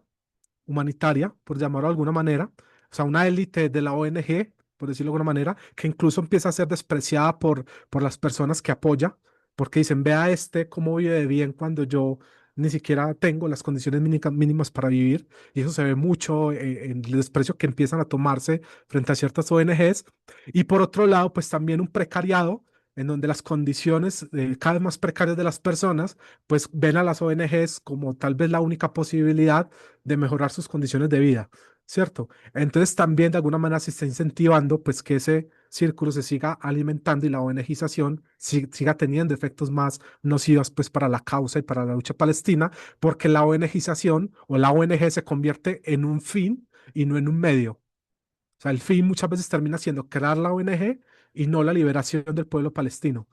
E incluso muchas veces hay que acallar las luchas por la liberación porque van en contra de la obtención de recursos de donantes internacionales para la ONG. Entonces, dentro de todo eso, pues también habría que plantear una modificación de cómo se están utilizando esos recursos internacionales para apoyar la cuestión palestina y otras cuestiones alrededor del mundo. Y entonces enfocarnos en ver estos otros espacios que se están articulando para ver cómo se puede llevar directamente financiación hacia ellos, cómo se los puede apoyar más directamente, cómo se pueden eliminar cada vez más intermediarios y cómo se puede jugar entonces con que la ONG no sea el fin, sino el medio para cumplir determinados objetivos, siempre con la mente de lo que hay que solucionar son, en primera instancia, las relaciones de poder que determinan los territorios y también, pues, por otro lado, pues, articularse a las luchas nacionales que ya se están, digamos, llevando a cabo por parte de las personas que tienen voz como tal y que lo dice muy claro, pero que muchas veces no queremos escuchar porque no se adaptan a lo que, por ejemplo, el donante quiere escuchar. ¿Cierto? Porque son problemáticas para lo que el donante quiere escuchar. Y eso es algo que se podría discutir mucho más, pero espero haber dado pues como un pequeño pues como perspectiva de lo que podría ser de estas dos preguntas. Totalmente. Y una cosa que dijo Juan David en su candidatura, me acuerdo, Juan, es que el gran problema de la ONGización es que cuando la ayuda empieza a fluir, las actividades dentro de la sociedad palestina empiezan a estar en función de los intereses del donante y de las necesidades discursivas y políticas del donante, más que de las necesidades de la población palestina y de sus intereses emancipatorios. Y ese es un problema que se ha visto en muchas partes del mundo. Le pedimos a Juan que tome la palabra, por favor, y luego ahorita vamos con Katia. Adelante, estimado Juan, bienvenido.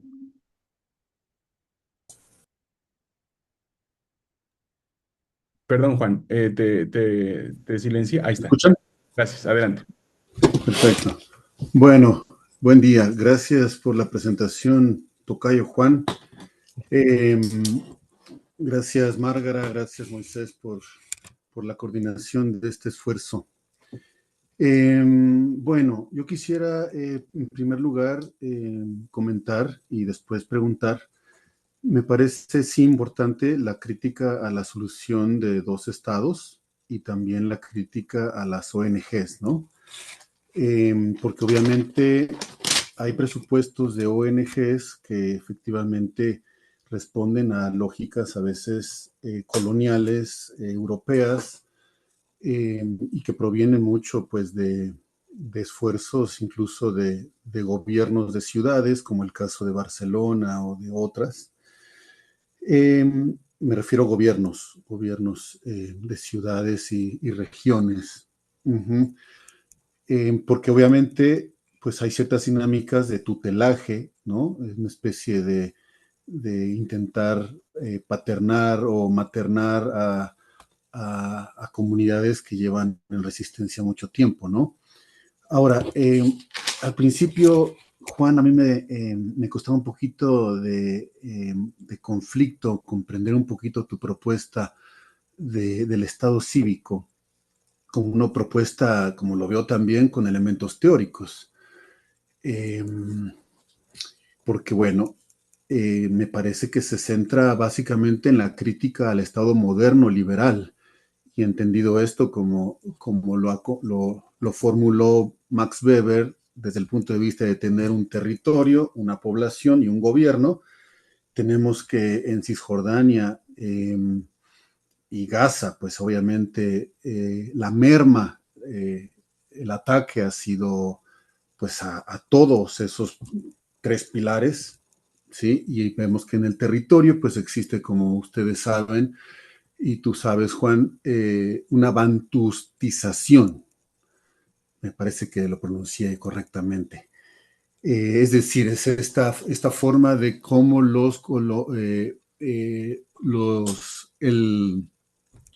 la colonización a través de los asentamientos ha logrado generar esta especie de queso gruyere en el territorio, en el cual no se puede definir eh, pues un territorio especial para los nacionales y los ciudadanos nacionales. Entonces el Estado cívico, como lo entendí un poco, si no me corriges, es actuar como ciudadano sin serlo, o sea, es una especie de conducta social, ¿sí? Esa es la propuesta, de desarrollar una estrategia de conducta social. Ahora, si lo entendí bien, a mí me parecería que, bueno, es una propuesta interesante, siempre y cuando haya una protección, ¿no? Estamos hablando si se quiere generar una conducta, unos espacios cívicos, obviamente tendría que haber una democratización muy potente. Eh, y bueno, lo que yo quería comentar aquí es que entonces eh, sería importante también pensar en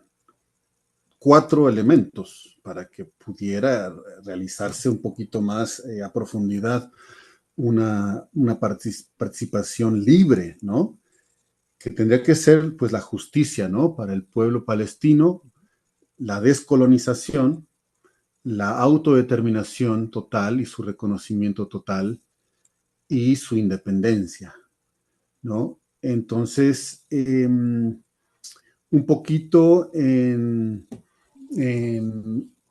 el camino de escuchar las voces de los movimientos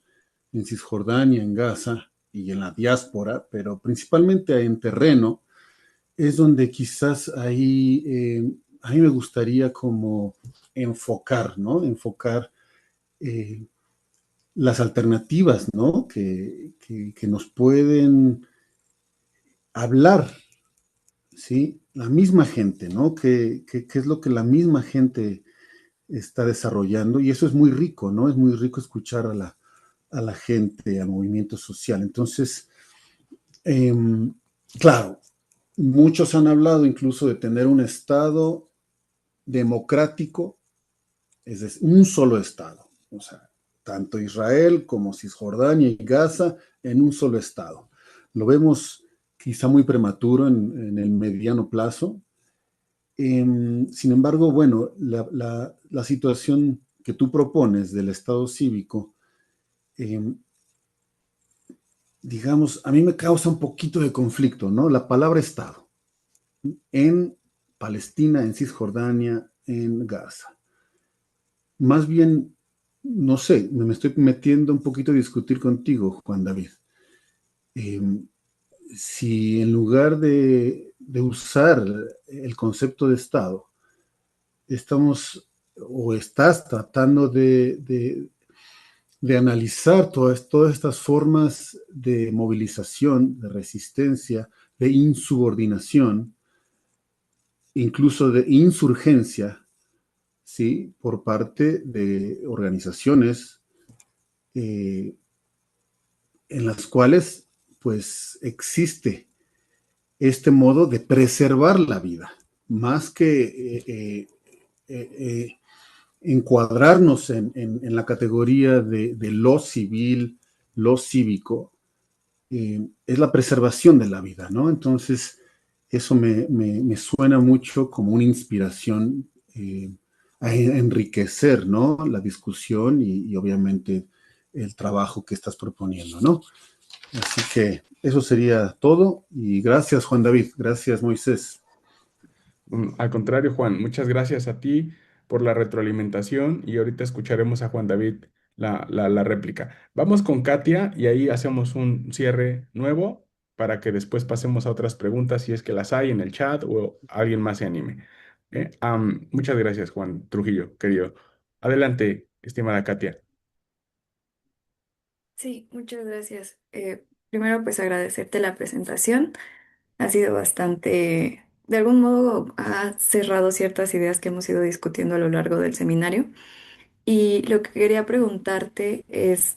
de algún modo, cuando hablamos de estado cívico, mencionabas que era dejar de lado ciertos aspectos religiosos, sobre todo por una primacía que pudieran llegar a tener ciertas interpretaciones, digamos, que no necesariamente mm, podrían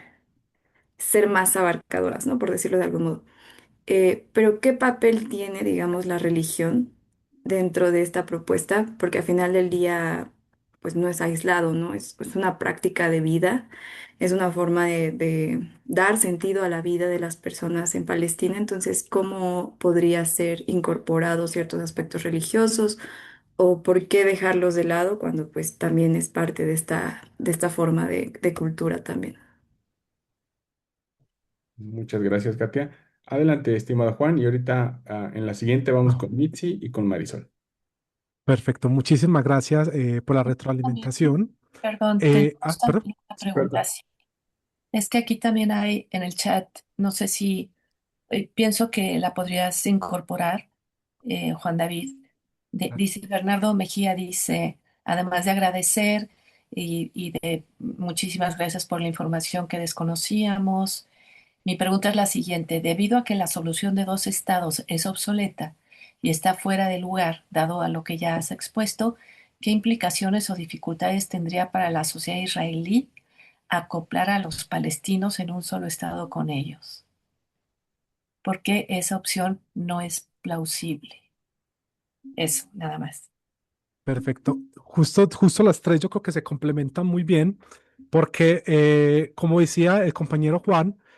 hay varias, o sea, digamos dentro del Estado cívico, primero también como para plantearlo directamente de por qué Estado cívico, porque es algo que siempre a nosotros, y más Estado cívico, porque eso suena muy directamente pues como a a las propuestas occidentales tradicionales,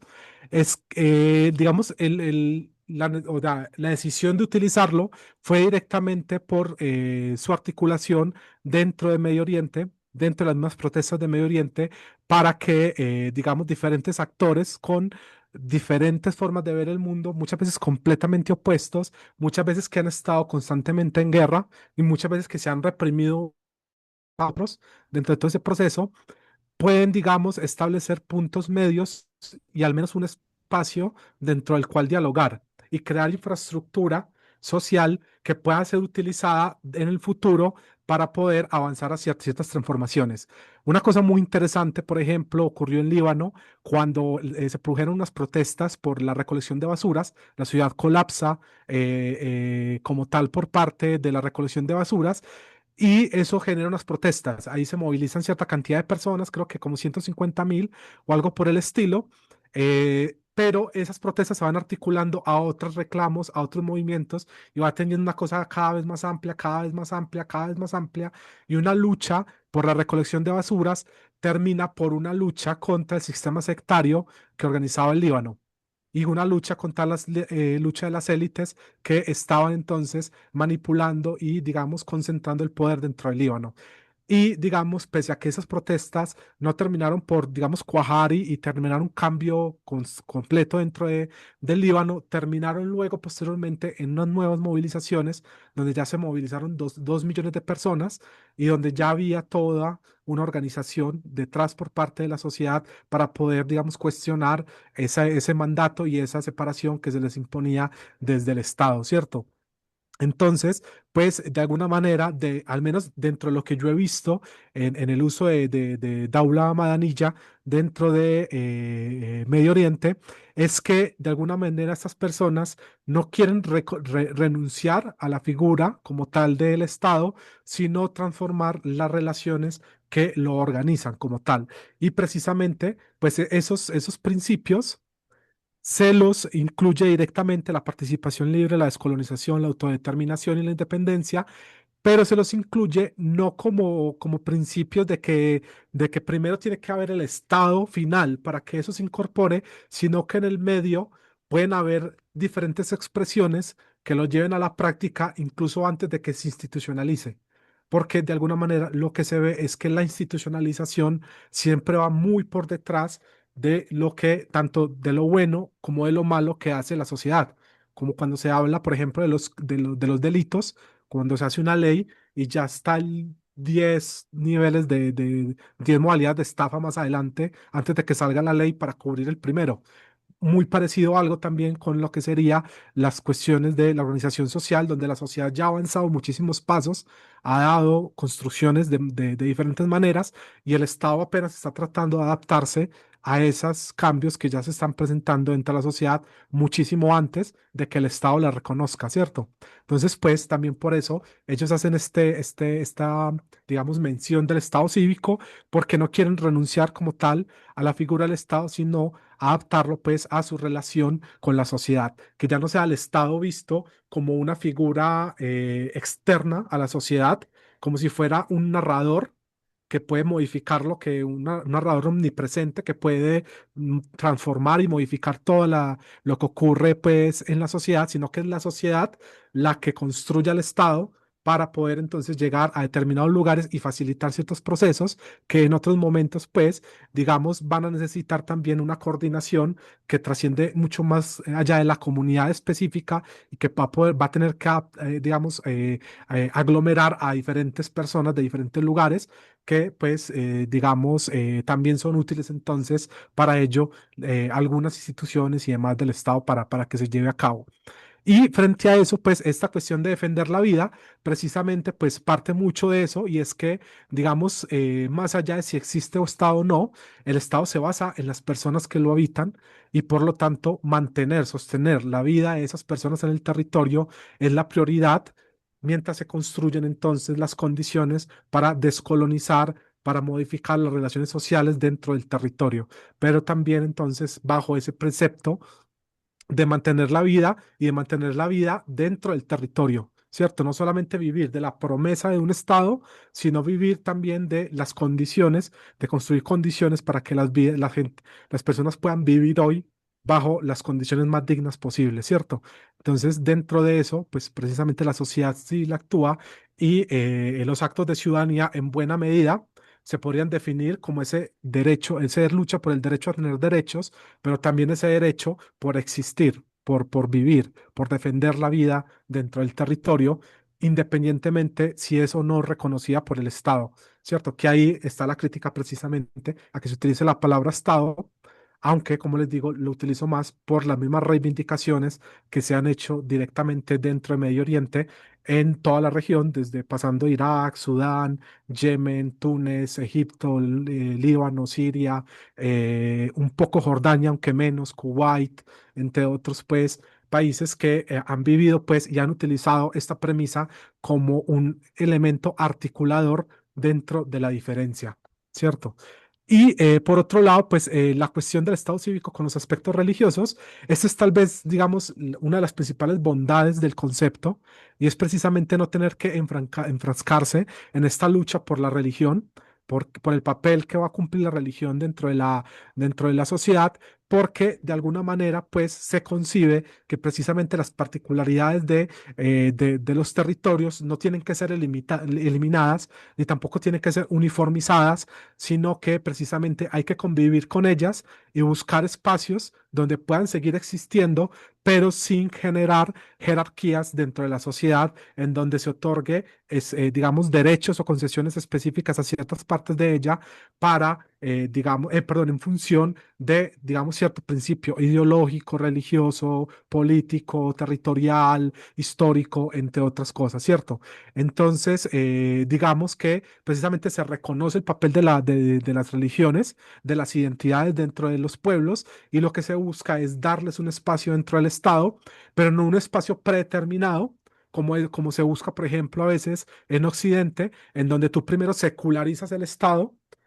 persigues cualquier forma de identidad que compita con la identidad del Estado, incluso si es necesario, generas exterminios, persecuciones, genocidios, limpiezas étnicas para homogenizar lo más posible el Estado y luego aplicar ingeniería social sobre la sociedad, sino que ahora lo que se trata es, bueno, esto es lo que hay, esta es la sociedad, esto es lo que desde donde podemos construir y a partir de eso ir construyendo una forma en que esas formas puedan coexistir dentro de la misma organización, ¿cierto? Y eso es por eso que les digo que no es un concepto cerrado, sino que es un concepto que se retroalimenta constantemente, porque también tengamos en cuenta que el colonialismo de asentamiento es adaptativo y acumulativo. Entonces, el colonialismo de asentamiento se va a adaptar constantemente a los nuevos desafíos que se le impongan por parte tanto de la sociedad internacional como por parte de los israelíes, como por parte los israelíes anticoloniales, como por parte de los palestinos o por parte de los estados regionales, ¿cierto? Por lo tanto, también el concepto de Estado cívico tiene que adaptarse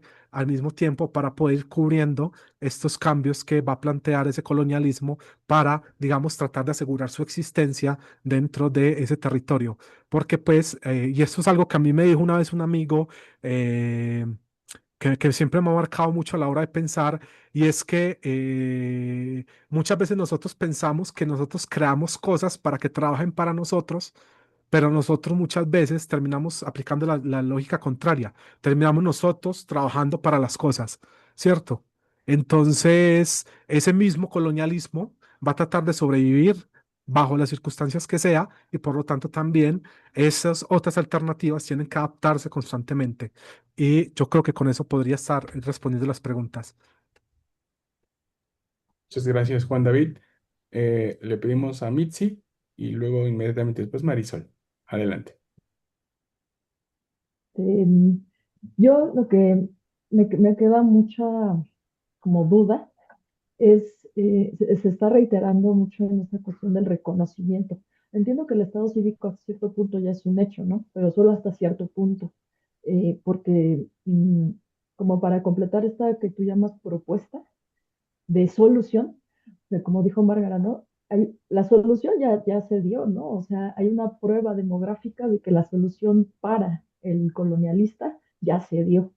Pero ahora lo que se está buscando es una solución más bien emancipadora y reivindicativa de la población palestina. Eh,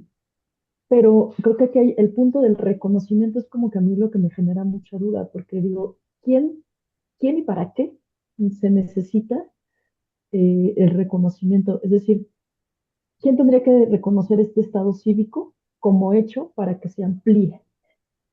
Cuando se habla de, tú dijiste, exigir agencia política, yo me pregunto a quién se le va a exigir, ¿no? ¿Al Estado de Israel? ¿A las organizaciones supranacionales? ¿A,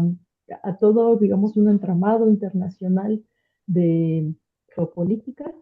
En el caso de Palestina, por ejemplo, lo que se exige, bueno, me imagino, ¿no? O sea, nada más como poner en algunos términos más concretos, ¿qué se exige? Que se reconozca la ilegalidad del colonialismo, de los colonialismos, del colonialismo de asentamiento en este caso, porque la verdad es que yo, como que cuando es respecto a estas instancias o entidades como muy centralizadas, no imagino, no tengo como mucha imaginación, no imagino actos de la ONU que condenen, por ejemplo, un colonialismo de asentamiento, ¿no? O sea, actos concretos, más allá de un discurso incluso que pueda darse, o que se ha dado, ¿no? En la historia, como el hecho de O sea, como cuando sí se condenó el genocidio.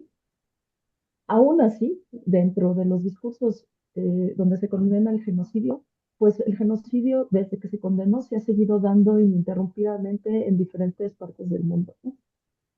Y esto lo relaciono a la situación del derecho, porque también se habla mucho de los derechos de, ¿no? Igual, el derecho implica que haya un Estado, un régimen central que lo reconozca. ¿O en qué términos el derecho puede insertarse eh, pues en una organización, digamos que ya está de hecho? O sea, hay como que esta relación entre la postulación de un derecho,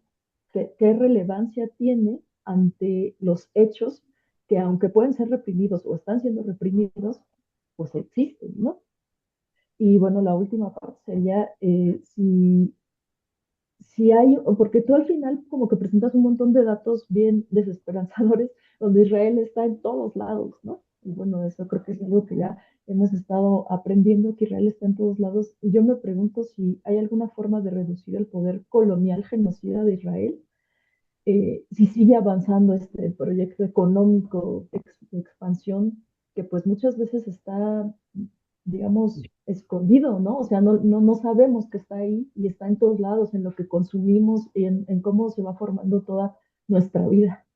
Y nada más eso. Muchas gracias, Padre. Muchas gracias. Gracias, Mitzi. Marisol, por favor, adelante. Ya, hola. Pues sí, va un poquito en lo que dice Mitzi también. A mí me genera un poquito de ruido lo de Estado, ¿no? Porque justo si tú hablas sobre la resistencia organizada de los palestinos, que desde un principio se ha dado, ¿no? Pero olvidamos un poco, o no sé si se está tomando en cuenta también las condiciones de la sociedad israelí, ¿no? Y por ejemplo, el ascenso de la derecha, ultraderecha, ¿no? Que ellos tienen un objetivo específico. Entonces, ¿cómo se puede llegar a una democratización, ¿no? Sin un desmantelamiento de los aparatos de vigilancia y represivos de este Estado, de una desmilitarización del Estado de Israel, ¿no? Porque sí, si bien las prácticas de resistencia son una expresión de ese derecho a la vida, pues hemos visto que esto va en aumento, ¿no? La vigilancia, el control, el genocidio. Entonces, también hay que tomar en cuenta esa parte y recordarla, no dejarla como de lado porque pues es como primordial, ¿no? Entonces es como también me genera conflicto esto. ¿Por qué derecho y no hablar sobre, no sé,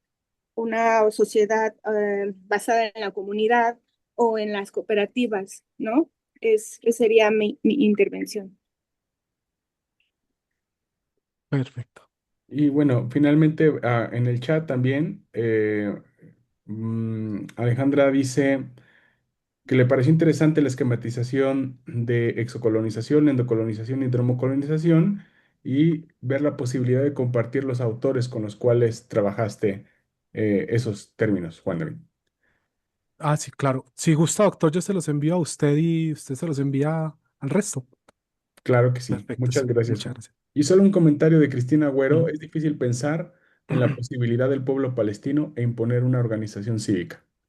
Adelante, Juan. Perfecto. Entonces, y aprovecho que se me había olvidado responder una de las anteriores y la voy conectando con estas con estas nuevas. Y primero, pues entonces, hablar del tema digamos, de por qué hablar de solución, por decirlo de alguna manera. Es cierto que hablar de solución es complejo, porque pues yo creo que también eso es uno de los grandes problemas de la academia, que de alguna manera como que nos sentimos con no sé, como con la capacidad y como con casi la responsabilidad de que nosotros tenemos que ser los que resuelven algo, por decirlo de alguna manera, como que esta es la propuesta ganadora, esta es la buena, por decirlo de alguna manera, pero pues precisamente lo que se ha demostrado a lo largo del tiempo es que estas soluciones prefabricadas y demás terminan por no funcionar cuando se lleva muchas veces a la práctica, ¿cierto? Entonces, por lo tanto, pues más que una solución como decir como decir una hoja de ruta específica al estilo de lo que hace hoy la ONU, directamente lo que se propone más es un horizonte, es unos pasos hacia donde a poder avanzar para poder, digamos, en la medida de que no se pueda consolidar ese Estado palestino, poder mantener entonces la vida de los palestinos dentro de ese territorio y poder mantener su presencia y demás dentro de esos espacios, aprovechando directamente las infraestructuras, las relaciones, las comunidades que ya se han construido directamente por ellos dentro del territorio, ¿cierto? Un poco dejar de pensar en términos de los grandes organismos, de los grandes participantes y más bien también un poco ubicarnos dentro de las mismas personas y ver ellos qué están diciendo y cómo ellos están planteando avanzar hacia ciertos lugares o hacia ciertas otras cosas, ¿cierto? Tanto por parte de israelíes como por parte de los palestinos. Entonces, esa cuestión, por ejemplo, porque muchas veces planteamos esta cuestión de la solución, porque, digamos, si bien la cuestión del status quo actual de la gestión del conflicto se puede plantear hoy como una solución, al menos la menos dañina para Israel, por llamarlo de alguna manera, porque pues no conduce a tantos costos a la hora de mantenerla para Israel. También hay que decir que esta solución sí tiene costos para Israel, tanto reputacionales, económicos, políticos, sociales, entre otras cosas que ya han ido desgastando estructuras dentro del mismo Israel, que si bien, por ejemplo, podemos decir, bueno, es que llegó la ultraderecha a Israel, pero también tenemos que ver que detrás de la ultraderecha también hubo una gran serie de protestas, por ejemplo, que empezaron a cuestionar el papel de Netanyahu, el papel de su coalición, el papel del sionismo político exacerbado y radical y religioso, porque muchas veces hablamos del sionismo solamente como si fuera un movimiento secular, pero en realidad tiene muy buen porcentaje de religión dentro de su organización. Incluso ya ha planteado una fractura entre secularistas y religiosos dentro de Israel y que precisamente pues ahí ya está generando espacios donde los propios israelíes pueden estar cuestionando las, digamos, consecuencias de seguir manejando el mismo proyecto durante toda la vida. Recordemos, por ejemplo, lo que nos decía Netanyahu de Gaza hace unos cuantos años antes del inicio del genocidio pues actual, y es que Gaza era un activo, decía él. Gaza es un activo porque mantiene la división intrapalestina activa, porque no permite que haya un interlocutor y por lo tanto pues, nos permite seguir avanzando en el colonialismo y por lo tanto pues a Hamas y a la división intrapalestina hay que mantenerla viva, hay que incentivarla constantemente. Y terminamos con lo que pasó el 7 de octubre de 2023 y demás. También los grandes procesos y los grandes proyectos y las soluciones que parecen controlables se pueden descontrolar en cualquier momento y terminar desembocando en alguna cuestión que no se tenía presupuestada por parte de aquellos que las implementan, ¿cierto? Entonces, yo creo que todavía no hay una solución definitiva e incluso, por ejemplo, muchas personas dentro de Israel temen el avance y el proceso que está llevando el país, que puede llevarlos incluso a un colapso social dentro de ellos mismos e incluso a una guerra civil, entre otras cosas, por parte de sus propias facciones. O sea, no estamos hablando de un bloque monolítico dentro de Israel que nos permita hablar es que todos los israelíes son partidarios de Netanyahu, todos exactamente piensan lo mismo de la ocupación y demás, e incluso muchos están cansados de, por ejemplo, tener que seguir sirviendo en una guerra infinita donde, pues, por ejemplo, ni siquiera están defendiendo territorio israelí, sino que están atacando territorio cisjordano o gazatí y demás, ¿cierto? Incluso miren los problemas que a veces está teniendo ya Israel para el reclutamiento en algunos momentos en donde ya el reclutamiento no es tan fácil como se hacía anteriormente. Entonces yo creo que sí hay fracturas en donde la solución del colonizador nunca se terminó de concretar. Siempre estuvo a punto, siempre está ahí a un paso. Siempre está, este es el paso definitivo para concretar el proyecto de colonialismo. Y siempre termina quedando ese pedacito donde los palestinos terminan por no rendirse y terminan entonces por encontrar otras soluciones. Y un segundito, doctor, acá ya para ir como conectando todo,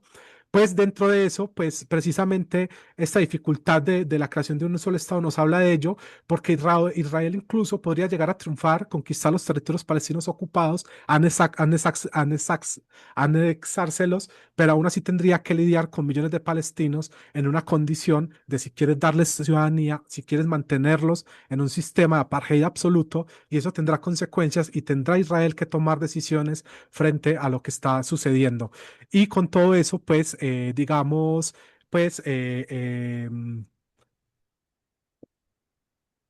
pues, ¿hacia quién se aplica esa descolonización y ese proceso? Ese proceso precisamente no apunta tanto a convencer a organismos internacionales, estados y demás, sino que apunta a fortalecer lo que ellos mismos están construyendo y que de alguna manera las mismas sociedades se permitan convencerse a sí mismas y poder avanzar hacia una propuesta sin que se les esté oponiendo desde afuera y sin tener que convencer a los de afuera antes de convencerse ellos mismos. Y allí lo dejo, pues, más o menos para que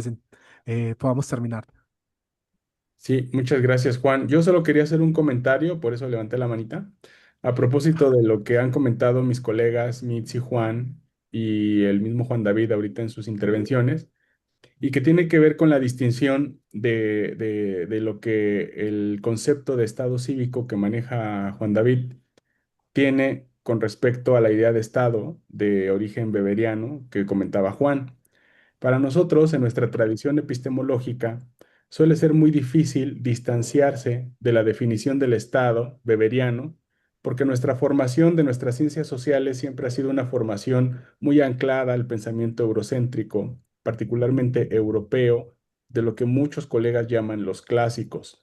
Entonces, ese estado que es un estado dividido en territorio, gobierno, población, y que tiene una connotación de carácter, digamos,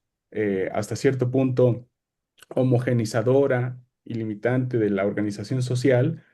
es una idea que contrasta enormemente con la teoría política del mundo árabe, particularmente con su concepción del Estado, que ellos, como Juan lo expuso, se denomina daula. Ujú. Daula medinilla, en este sentido, tiene que ver más no con el concepto de Estado beberiano, sino con una relación social en donde daula significa girar, alternar el turno de alguien en el poder. Esa es la concepción de daula en el mundo árabe. En cuando se habla de daula mediní, se refiere al turno de la sociedad civil, al turno de las personas en el poder de manera itinerante, no tanto para llegar a concebir el poder como nosotros lo concebimos en la teoría política eurocéntrica, sino sobre todo, que es algo muy importante, para organizar la vida social, la vida jurídica, la vida militar. Y en este sentido, esa es como la potencia del concepto en la práctica de las sociedades y de las asociaciones que ha expuesto Juan David. En este sentido, el horizonte evidentemente no es llegar a constituir un Estado, que es un poco lo que nos suena un poco raro cuando se hace uso del término, sino el horizonte es más bien, como bien lo intuía Juan Trujillo, organizar la vida con respecto y contrario a la imposición de un Estado militar, de un estado de excepción y de la amenaza de extinción, que es lo que marca pues el modelo israelí y sus cómplices, ¿no? En términos internacionales. Entonces, se puede ver como una combinación entre resistencia y organización de la vida, independientemente de múltiples otros propuestas que hay para solucionarlo desde el punto de vista eurocéntrico y weberiano, como lo es, por ejemplo, el caso que decía la doctora Millán, el Estado único, democrático y secular, que también es una propuesta donde participan muchos palestinos, pero muchas otras figuras también de la sociedad internacional, incluyendo múltiples comunidades judías antisionistas, pro-palestinas, que tienen una concepción un poco más conciliadora con respecto a la cuestión de Palestina. Pero son dos, digamos, dimensiones distintas del problema. Una es la forma en la que la sociedad palestina se organiza y organiza la vida como puede, estando abierta también a la comunicación con otras formas occidentales como las ONGs, el derecho internacional que decía Mitzi, entre otras, incluyendo las religiosas, y otra dimensión muy distinta es esta propuesta de un Estado democrático, único y secular, que en algún momento se manejó como binacional y que proviene en su gran mayoría de intelectuales palestinos, árabes, israelíes, que viven fuera de Palestina y de Israel y que se ha, digamos, concebido en muchas universidades en Estados Unidos como una de las soluciones que se insertan dentro del marco institucional del derecho internacional que priva, ¿no? Entonces, esto es lo que nos permite más o menos comprender cómo mientras esos proyectos fluctúan alrededor de la cuestión palestina, el confederalismo, el Estado único democrático secular, la solución que ha sido criticada por Juan David como la de los dos estados, mientras eso pulula y tampoco se pone de acuerdo, al interior de la sociedad palestina hay un enorme florecimiento de formas de organizar la vida, la resistencia, con el único horizonte de mantenerse vivo, que en sí misma ya es un acto de resistencia muy potente con respecto a las intenciones israelíes. Solo quería hacer como esa diferencia para comprender que el concepto de Daula Medini tiene muy poco que ver con esta idea del Estado, que también suena muy chocante, precisamente por lo que ustedes han comentado. Ujú.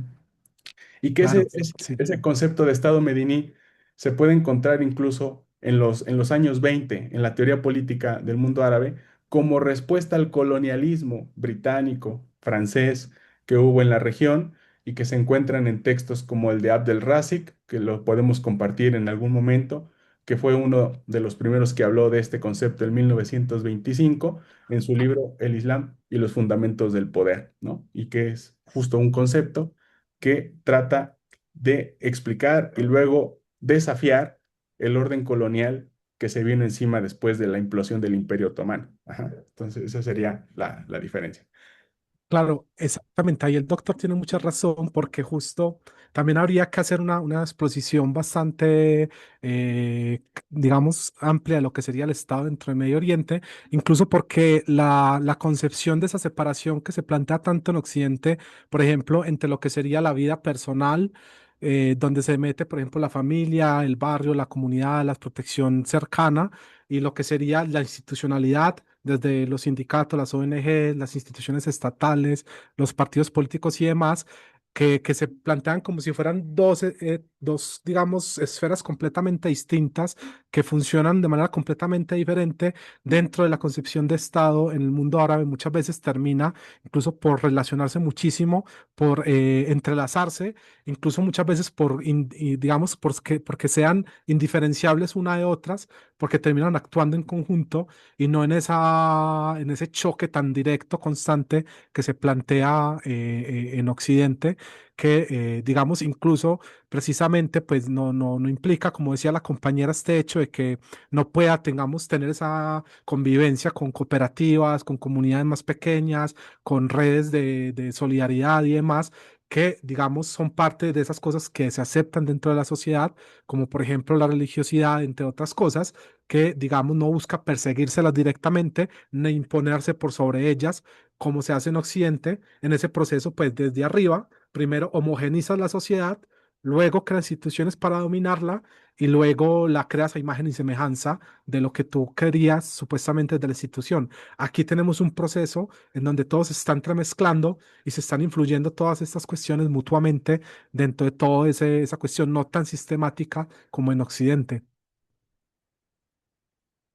Muchas gracias, Juan.